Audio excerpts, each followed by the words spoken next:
ఖతం మళ్ళీ బెంబేలెత్తించబోతోందా? వాతావరణం రెండు తెలుగు రాష్ట్రాల్లో కాస్త చలిగాలులు వీస్తున్నాయి. ఇక సంక్రాంతి వస్తుంది కాబట్టి అక్కడి నుంచి టెంపరేచర్స్ కొంచెం పెరిగే అవకాశం ఉంది. ఆ తర్వాత శివరాత్రికి సాధారణంగా తెలుగు రాష్ట్రాలు అంటూ ఉంటారు, శివరాత్రికి చలి శివశివ అనుకుంటూ వెళ్ళిపోతుందని చెప్పి. ఇటువంటి కాంటెక్స్లో ఇప్పుడు బంగాళాఖాతంలో అల్పపీడనం ఏర్పడింది. అవును, మీరు విన్నది నేనన్నది అక్షరాల నిజం. మరి అల్పపీడన ప్రభావం ఎలా ఉండబోతోంది? అల్పపీడనం వాయుగుండంగా మారిందా? ఆ వాయుగుండం ఇప్పుడు తీవ్ర వాయుగుండంగా పరిణమించబోతోందా? ఆ తీవ్ర వాయుగుండం తుఫానుగా మారే అవకాశం ఉందా?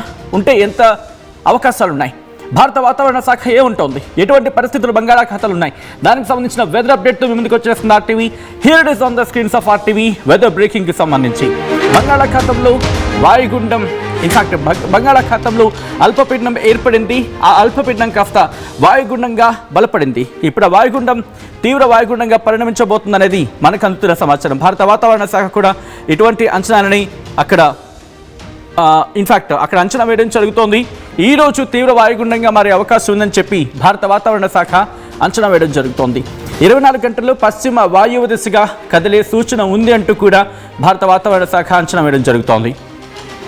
చెన్నైకి 1140 కిలోమీటర్ల దూరంలో కేంద్రీకృతమై ఉంది ఈ వాయుగుండం. శ్రీలంకతో పాటు తమిళనాడులోనూ అతి భారీ వర్షాలు కురుస్తాయని ఐఎండీ సూచిస్తోంది. ఎందుకంటే శ్రీలంకకు మనం హెచ్చరించలేం, ఎందుకంటే అది పక్క దేశం కాబట్టి. మన దేశానికి మనం సూచించవచ్చు, హెచ్చరికలు జారీ చేయొచ్చు. సో ఇప్పుడు ప్రస్తుతం ఉన్న సినారియోలో మనకి ఒక హెచ్చరిక కింద భావించవచ్చు. తుఫానుగా మారితే ఏపీపై ఎక్కువగా ఎఫెక్ట్ చూపించే అవకాశం ఉంది. రేపు దక్షిణ కోస్తా రాయలసీమ ప్రాంతాల్లో వానలు కురిసే అవకాశం ఉందని చెప్పి ఇక్కడికి ఈ అంశానికి సంబంధించి భారత వాతావరణ శాఖ అంచనా వేయడం జరుగుతోంది. తేలికపాటి నుంచి మోస్తరు వర్షాలు కురిసే అవకాశం ఉందని చెప్పి వాతావరణ శాఖ అంచనా వేయడం జరుగుతోంది. ఏపీలోని పోర్టులకు ఇప్పటికీ హెచ్చరికలు జారీ చేసింది భారత వాతావరణ శాఖ.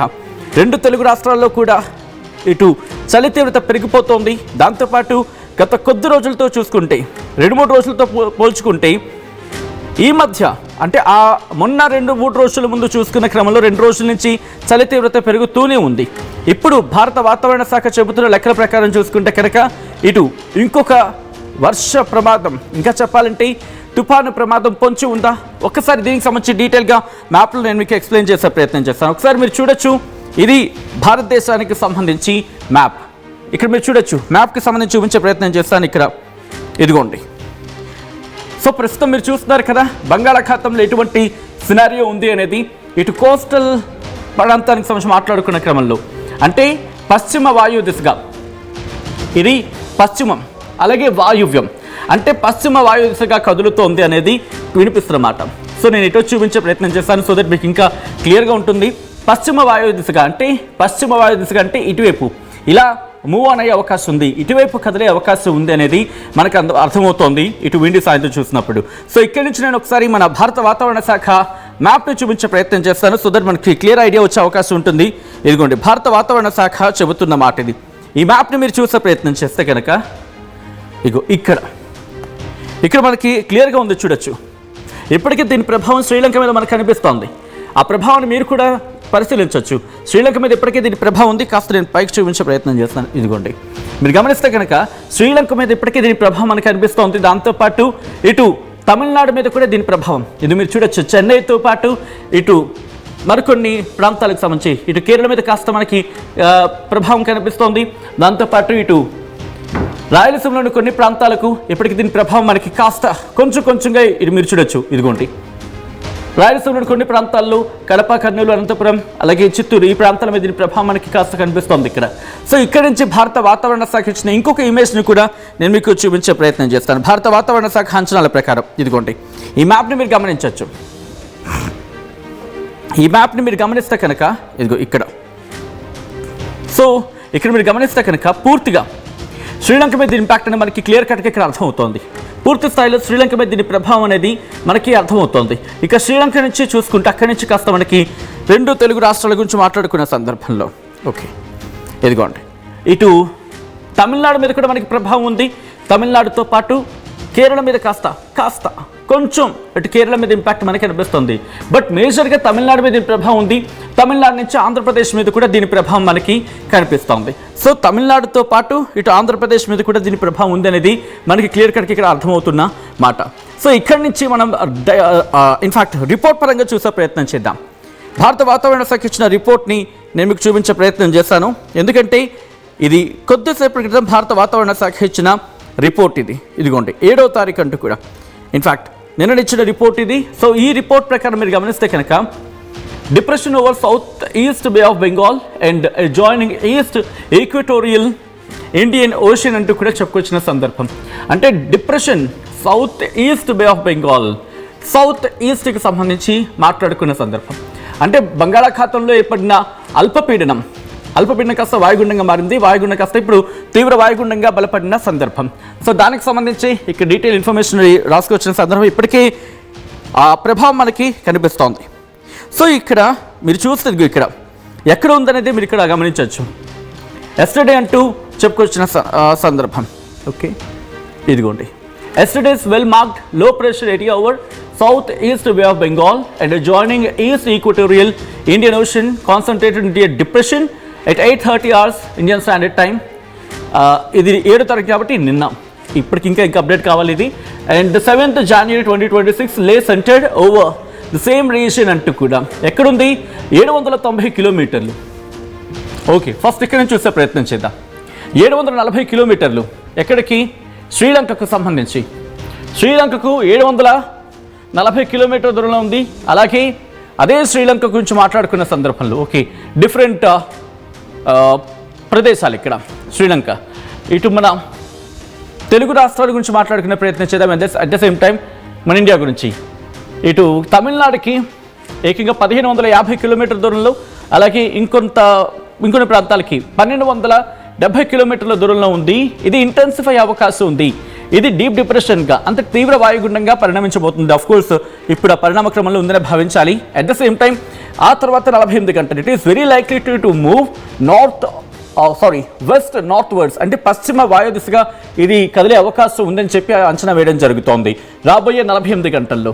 సో ప్రస్తుతం ఇది ఆ సిచ్యువేషన్ చెప్పుకుంటే కనుక అంటే ఇది కాస్త మూవ్ ఆన్ అవుతోంది. మూవ్ ఆన్ అయ్యే సందర్భంలో ఇంపాక్ట్ మనకి కనిపించే అవకాశం ఉంటుంది. సో ఈ క్రమంలో భారత వాతావరణ శాఖ ఇచ్చిన రిపోర్ట్ నేను మీకు చూపిస్తున్నాను. ఎటువంటి అలర్ట్ ఉన్నది అనేది ఒకసారి మీరు చూసే ప్రయత్నం చేస్తే కనుక మ్యాప్లో గమనించవచ్చు.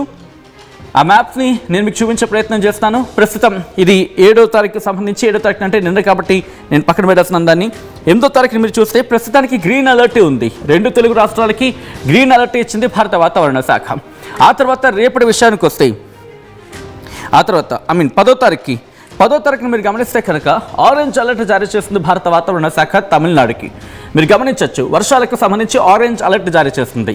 సో మనకి ఇంకా అలర్ట్ అనేది ఇంకా క్లారిటీ రావాలి. ఎందుకంటే ప్రస్తుతం అది ఎంత ఇంపాక్ట్ చూపించవచ్చు, ఏ ప్రాంతాల మీద ఇంపాక్ట్ చూపించవచ్చు అనేది భారత వాతావరణ శాఖ అంచనా వేయడం జరుగుతోంది. అంటే 10వ తారీఖున ఇక్కడ ఆరెంజ్ అలర్ట్ ఇచ్చారు కాబట్టి బహుశా మనకి రేపు పూర్తి స్థాయిలో క్లారిటీ వచ్చే అవకాశం ఉంది. అంటే ఇది పశ్చిమ వాయు దిశగా కదులుతూ ఏ ప్రాంతాల మీద ప్రభావం చూపించే అవకాశం ఉంది అనేది దీని గురించి మాట్లాడుకుంటే క్రమం. అఫ్కోర్స్ దీనికి సంబంధించి Andhra Pradesh state disaster management authority కూడా ట్వీట్ చేసింది. ఆ ట్వీట్ని కూడా నేను మీకు చూపించే ప్రయత్నం చేస్తాను. ఆ తర్వాత 11వ తారీఖున ఎల్లో అలర్ట్ కంటిన్యూ అవుతోంది ఇటు తమిళనాడుకి సంబంధించి మాట్లాడుకునే క్రమంలో. ఇక అక్కడి నుంచి 12, 13 నార్మల్గా ఉండబోతుంది వాతావరణం. సో ఇక్కడి నుంచి ఎలా పరిణమించే అవకాశం ఉంది? ఇది వాయుగుండంగా మారబోతుంది. అంటే వాయుగుండంగా మారిపోయింది, తీవ్ర వాయుగుండంగా మారిపోతుంది. ఏ ప్రాంతాల మీద ప్రభావం చూపించే అవకాశం ఉంది అనేది ఒకసారి మనం మాట్లాడే ప్రయత్నం చేద్దాం. అండ్ మ్యాప్స్లో చూపించే ప్రయత్నం చేస్తాను. అండ్ విండి సాయంత్రం మనం చూసాం. ఇప్పుడు జుమత్ సాయంత్రం నేను మీకు చూపించే ప్రయత్నం చేస్తాను. మీరు చూడొచ్చు ప్రస్తుతం ఇది ఎక్కడ కేంద్రీకృతమై ఉంది అనేది. ఇదిగోంది దీని డైరెక్షన్ గురించి మాట్లాడుకుంటున్న క్రమం. ఇక్కడ అల్పపీడనంగా మారింది. ఇది కదులుతూ వస్తోంది. అంటే ముందుగా పశ్చిమ వాయుదిశగా కదిలింది, ఆ తర్వాత అదే మార్గాన్ని కంటిన్యూ చేసింది, ఆ తర్వాత పశ్చిమ వైపు వచ్చింది, ఇప్పుడు మళ్ళీ పశ్చిమ వైపు కంటిన్యూ అవుతోంది. ప్రస్తుతం శ్రీలంక మీద దీని ప్రభావం అనేది మనకి కనిపిస్తోంది. సో ఈ క్రమంలో టైం ఆన్ చేస్తున్నాం, చూద్దాం ఇది ఎలా ముందుకు వెళ్ళబోతుంది అనేది ఒకసారి చూసే ప్రయత్నం చేద్దాం. అంటే చాలా నెమ్మదిగా కదులుతోంది అనేది మనకి దీని ద్వారా అర్థమవుతోంది. ఇది బహుశా రేపటికి ఇది కాస్త మరింత ముందుకు వచ్చే అవకాశం ఉంది. రేపు రాత్రికి ఇది చెన్నైకో లేకపోతే ఓకే శ్రీలంక దగ్గర ప్రస్తుతం కేంద్రీకృతం కాబోతోంది. ఇది రేపటి వరకు కూడా ఇన్ఫ్యాక్ట్ చెప్పాలంటే రేపు ఉదయానికి సంబంధించి మాట్లాడుకున్నా కూడా ఇది చెన్నైకి తీరానికి దగ్గర రాబోతోంది. ఉదయం కావచ్చు లేకపోతే రేపు మధ్యాహ్నానికి.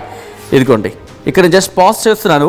చూస్తే కనుక రేపు రాత్రికి ఇది చెన్నైని తాకబోతోంది, తీరాన్ని తాకే అవకాశం ఉంది. ఒకవేళ తీవ్ర తుఫాన్గా మారితే కనుక ఒక్కసారి జూమ్ చేస్తాను సో దట్ ఇంకా మీకు క్లియర్గా ఉంటుంది.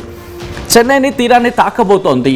రేపు రాత్రికి చెన్నై తీరాన్ని తాకే అవకాశం ఉందని చెప్పి మనం భావించవచ్చు.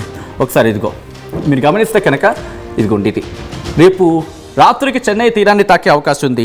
ఆ తర్వాత ఎలా ఉండబోతోంది, మన ఆంధ్రప్రదేశ్ అలాగే తెలంగాణకి ఏమైనా ఇంపాక్ట్ ఉండబోతుందని చూసే ప్రయత్నం చేస్తే కనుక బహుశా రేపు రాత్రి తర్వాత ఎల్లుండి ఉదయం కాస్త ఇంపాక్ట్ చూపించే అవకాశం ఉందని కూడా అతిశయోక్తి లేదు. సో పూర్తిగా అయితే మాత్రం బంగాళాఖాతంలో ఏర్పడిన అల్పపీడనం వాయుగుండంగా మారింది. ఆ వాయుగుండం కాస్త తీవ్ర వాయుగుండంగా పరిణమించబోతోంది. ఈ తీవ్ర వాయుగుండం తుఫాన్గా మారే అవకాశం ఉందా, ప్రస్తుతం దీనికి సంబంధించి మాట్లాడుకుంటున్న క్రమం. సో ఈ నేపథ్యంలోనే భారత వాతావరణ శాఖ అలర్ట్ని జారీ చేస్తుంది. భారత వాతావరణ శాఖ ఇప్పటికే హెచ్చరికలను జారీ చేస్తుంది. ఈ క్రమంలో Andhra Pradesh state disaster management authority కూడా రియాక్ట్ అయింది. Andhra Pradesh state disaster management authority చెప్పిన ఆ ట్వీట్ నేను మీకు చూపించే ప్రయత్నం చేస్తున్నాను. Here it is. ఆ ట్వీట్ నేను మీకు చూపిస్తున్నాను చూడండి. బంగాళాఖాతంలోని, ఇది నేను చెప్తున్న మాట కాదు, ఇంకా Andhra Pradesh state disaster management authority చెబుతున్న మాట, బంగాళాఖాతంలోని వాయుగుండం రాగల 24 గంటల్లో తీవ్ర వాయుగుండంగా బలపడనుంది అని రాష్ట్ర విపత్తుల నిర్వహణ సంస్థ వెల్లడించింది.